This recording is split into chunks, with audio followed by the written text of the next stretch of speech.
Welcome to Velocity Talks. My name is Christopher Durham, and I'm the president of the Velocity Institute. I'm excited to have Annie Dow with us all the way from the other side of the world. Annie, before I let you talk, I am going to talk to the YouTube crowd and say, hey, please subscribe, like, it helps the algorithm, and doesn't cost you a single thing, and you'll be notified when we do new videos like this. Annie, thanks for joining us.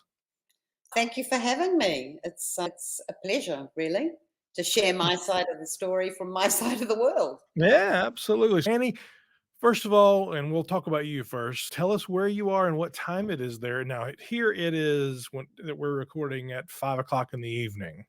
So, where are you and what time is it there?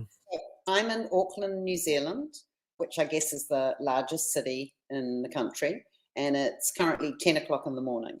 So, a little bit of Yesterday was time, a and it's 10 o'clock beautiful. tomorrow from me, Yeah, right? 10 Tomorrow. o'clock. Yeah, Yep. 10 o'clock tomorrow for you. Yeah, we're ahead of you. We're the first to see the sun. Ah, very good. So, tell us about you and your family and your education, career, whatever you'd like to give us some insight into Annie Dow. Sure. I'm actually British born, and my family immigrated to New Zealand when I was about 4. It was that classic British immigration where you were tempted to come down to the land of milk and honey. And so my father sought a better lifestyle down here for him, and he was in neon sign design in the UK. And so he effectively came to New Zealand and was one of the first crafters in that area and brought the skill to the country. And so I guess from a very young age, I come from a family of 4, 3 siblings, but they're much older than me. I was one of those afterthoughts back in the 60s, but a beautiful one, I think, because I think I've contributed to the world in my own way, particularly into design, which is a huge passion of mine. So I think it always stemmed from perhaps being around my father.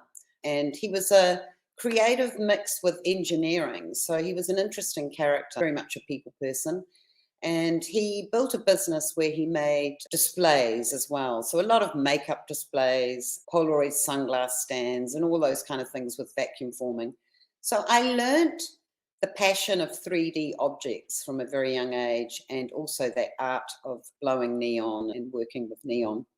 And so I guess for me, I had that yearning inside, what could I do in design? And so I did trip back to the UK at some point. It seems like a rite of passage. When you live in New Zealand, you feel a very long way away from everyone. Right. And so I went back and did that sort of OE. We have this thing where young people always go overseas and do 5 or 6 years somewhere else. And you often return home, some don't, of course. And so I really was introduced to packaging in London. And it was a skill that was specializing there, but not really in New Zealand. So by the time I returned, I was probably 27. That's when I saw a gap in the market here where no one was really specializing in what you call CPG goods and we Right. call FMCG. Mhm. And so I met my husband. He's my late husband now, sadly. He passed away about 16 years ago. And him and I, he came from an advertising background. And so him and I embarked on this mission to create mainly a packaging design focused business, but centered around graphic design. And so that's how it all began, really. And we went out marketing ourselves. In those days, you literally knocked on doors, picked up phones, and had meetings. Lots of meetings in restaurants, lots of meetings in people's homes. And we actually did start almost on our kitchen table way back then. But we soon carved a niche. And because of the design expertise I had, and I guess the sort of advertising marketing skills he had, we were quite a successful duo in cornering the sort of FMCG market here in New Zealand. Right. And there were very many New Zealand owned businesses back then too. So back then, I'd say in the mid 90s to early 2000s, a lot of New Zealand companies hadn't really been discovered or purchased by the big American corporations or the international corporations. It's a much different landscape now. Mhm. So So then talk to me about your design background. Did you go to university and study, or yeah, so did you I work did in agencies? How did you? work, yeah, so I did a design course here And so the university here has gone through many iterations over the years. And back then it was called ATI, the Auckland Technological Institute. Now it's the Auckland University of Technology. Mhm. And back then, design was a fairly new thing, not nearly as mature as in the British market. But I, of course, did that course before I went to the UK. And so I probably did that when I was about, Oh, so you gosh. probably weren't even really working on Macs then, right? I No, think no, no, no. It was all, yeah, back then it was all finished up, paste up. cutting Ruby Lith and Yeah, yeah. yeah, yeah. Trisette. Oh God, I can't even. All those kind of life old-fashioned techniques. And I really did start out, as I say, learning with my father, and then learning from the design school. The design school now, back then, you probably only had 30 entrants. Now I think we've got like 400 a year. Yeah. So it really was quite a niche industry per se. And so that's where I really learned the skill. But it was definitely honed by, I'm always a believer that the real skills you learn are on the tools Yeah. or in the business, meeting people in the trade, doing the work. And so over the years, I worked with various ad agencies. I worked with the Blue Group in Sydney for a little while. I did a little stint at freelancing at Pentagram. That's many moons ago. It's And not a so bad name to drop though. It's not. yeah, yeah, yeah. It's a long Yeah. time ago, and so I think the interesting thing is just by all of that knowledge that I gained, and the fact that I love that power of the 3D pack, and I think when you learn to work with a brand in a very small space, Mhm. if you can make something powerful in a small space, then that's a real art form. It But sharpens the visual language. You don't have room to play, right? that's right. That's right. You have to really play carefully with hierarchy and getting that main message that you want, or the lead message you want across. And I guess once my husband and I started the business, we gained a lot of momentum. And in those early years, we were working with all of the large food corporations in New Zealand. And so that's all the big names that we're so familiar with in this country. And so the passion has continued, really. It's a very different landscape now, but I still find it the most exciting and rewarding part of design. We do now, as a business, work on corporate identities and other things as well, but there is nothing like resetting a brand through the art of the pack or packaging Yeah, design. absolutely. So tell me about your agency. So we actually have two. So there is Dow Goodfolk, and then there is Brother Design. And how Brother Design began really is we won the largest food account in New Zealand back in 2004, I think it was. And that is the Foodstuffs account, which has the Pam's brand. And I remember turning around to my husband, because New Zealand is a small market, right? And everyone knows everyone. And back then, there weren't as many brands as there are today fighting for space on shelf. But I remember turning around to my husband and saying, this is going to be a bit of an issue, because Pam's is a competitor to every single one of our Yep. clients. So let me level set that because we have a global audience, right? So Yeah, Foodstuffs is the company that owns retailers in New Zealand. yes, That's yes. essentially the largest grocer in New Zealand. In New Zealand, we have a duopoly. So we have a New Zealand player called Foodstuffs, and then we have the Australian player Woolworths. There isn't the vastness of retail chains and outlets like you have in America, Mm. but they are both giants in their own right. So you've always got this neck and neck playoff between the two. And so Pam's was a brand that's probably been around 85 years. But of course, it was that classic own label, private label look that you would see everywhere in the world back then, although Tesco's and Sainsbury's and Marks and Spencer's and some of those were really probably a decade ahead of us, maybe a Right. little bit more in really understanding private label. And so winning that account was effectively Pam's goes across the whole of the grocery categories.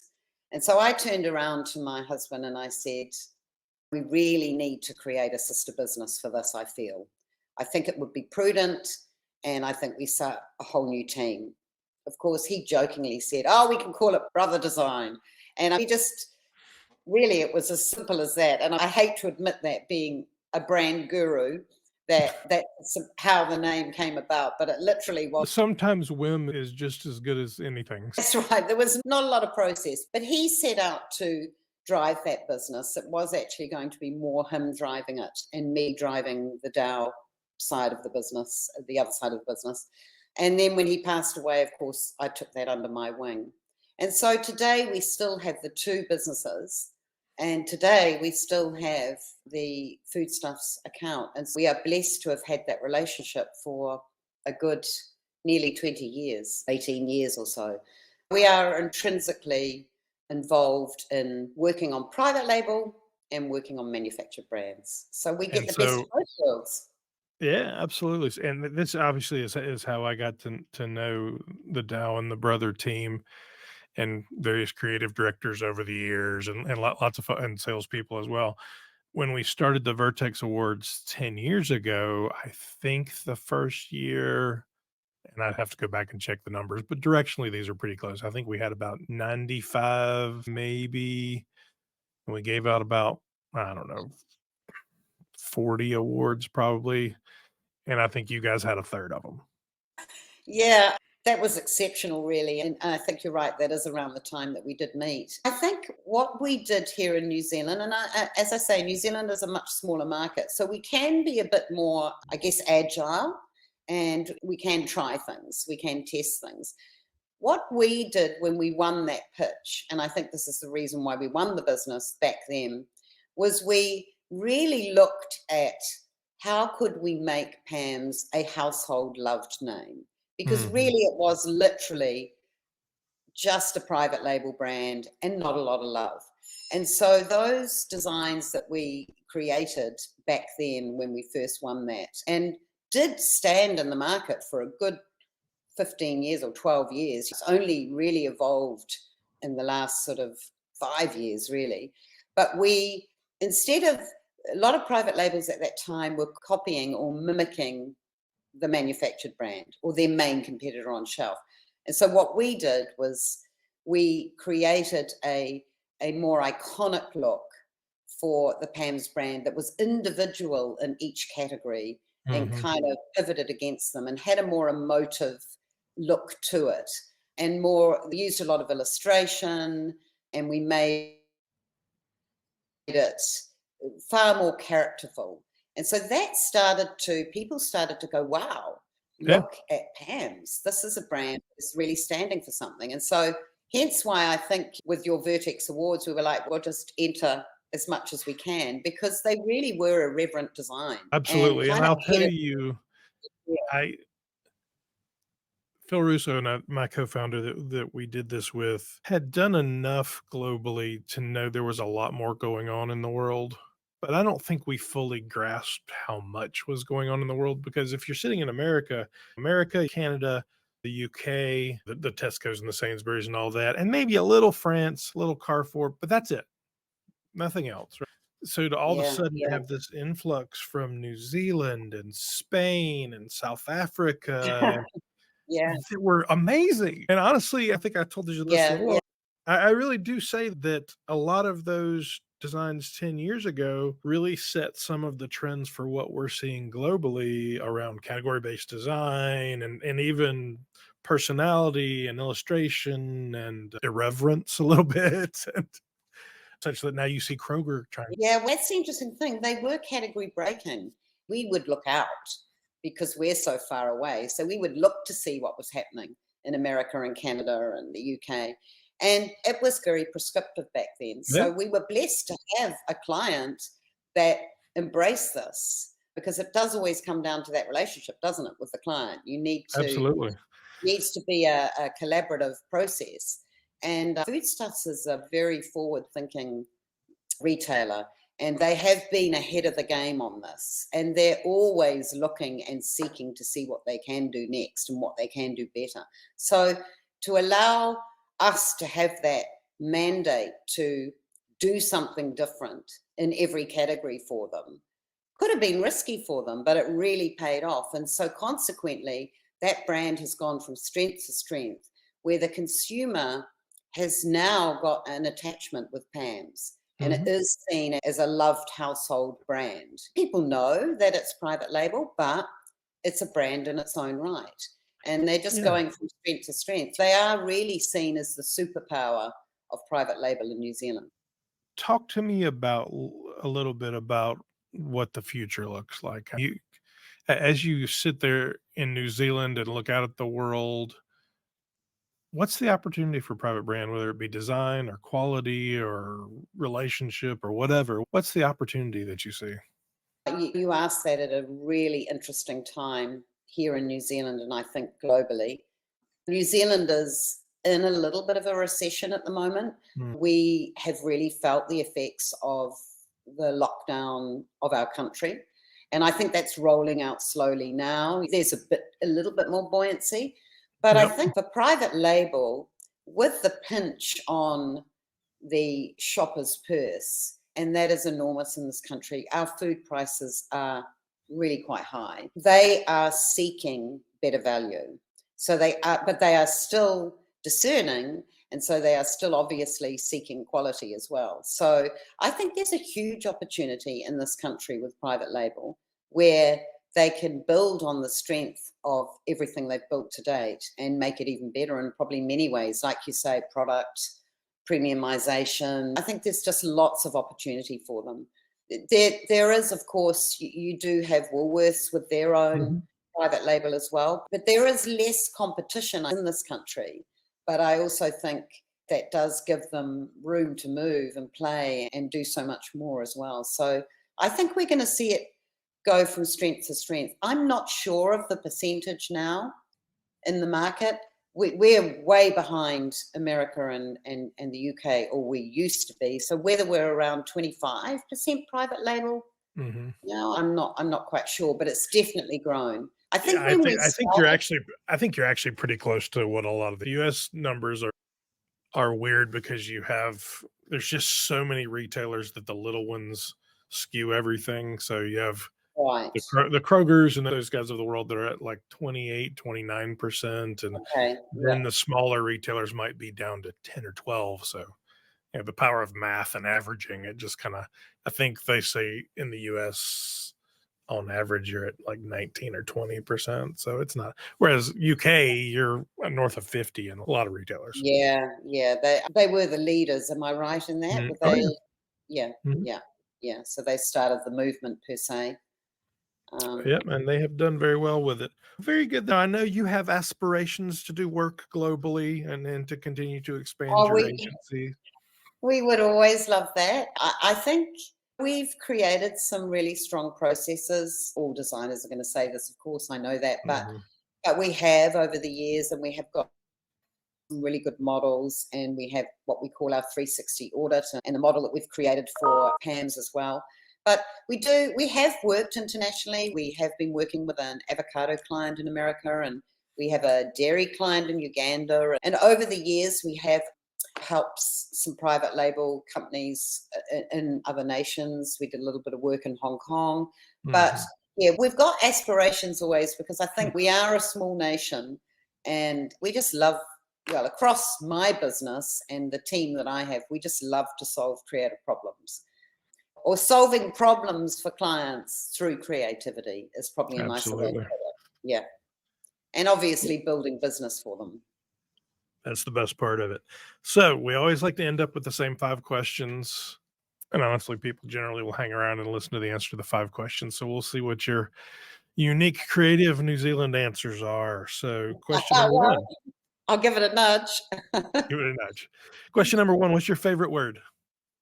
Oh, that's quite easy. I love bombastic. Bombastic. I love it because I think it's the 3 syllables. It's powerful, and I love its meaning. Very few people give it the answer where it's mouthfeel, that kind of how it's spoken, and I Mm, love that answer because that's why I like. yeah, Yeah, my favorite I answer. do because what's your favorite word? Well, my Sorry. favorite answer is 2 words. I like the words "whispering delicious" together. I've never heard that together. It just the mouthfeel of it to me is just Right. very Yeah. Yeah. I think I anyway, like bombastic. powerful words and yeah, bombastic. I like it. So, Yeah. Probably something my father said. yeah, it makes sense. So I suspect I know the answer to this question number 2, but are you a more artistic or a more mathematic person? Yeah, I'm definitely more artistic, but I do love numbers. I love working with numbers, but yeah, definitely more creative. Always have been more creative. But I think, as I said, my father was a mix, that sort of engineer and creative mind. Mhm. I wouldn't say I'm hugely mathematical, but I do love that balance of numbers as well. I find working with numbers quite a powerful thing too, but creativity Absolutely. would be the first. Yeah, Makes sense. Oh, number 4 yeah, yeah. or number 3. Kind of If you could embedded in me. yeah, if you could share a meal with anyone, past or present, living or dead, who would it be and why? Yeah, that's that. I find that question a little tricky, really, because there's probably many I could Mhm. choose. Given that you gave me a heads up, I did think about it, and one of the people I've always admired, and we don't hear much about her now. She is still alive, is Dame Judi Dench. Mhm. That's probably the British in me coming out. Yeah. There's just something about her as an actor which is real. She's authentic. She's raw. And I've just always enjoyed. I don't think she's done anything for a while, but I've always enjoyed watching her on the screen. So I think she'd be very interesting Yeah, that would be to fascinating. meet.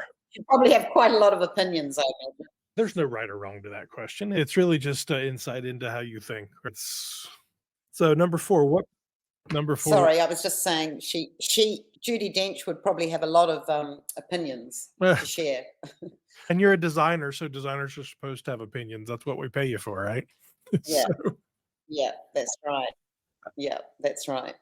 number 4, what profession other than your own would you have liked to have attempted?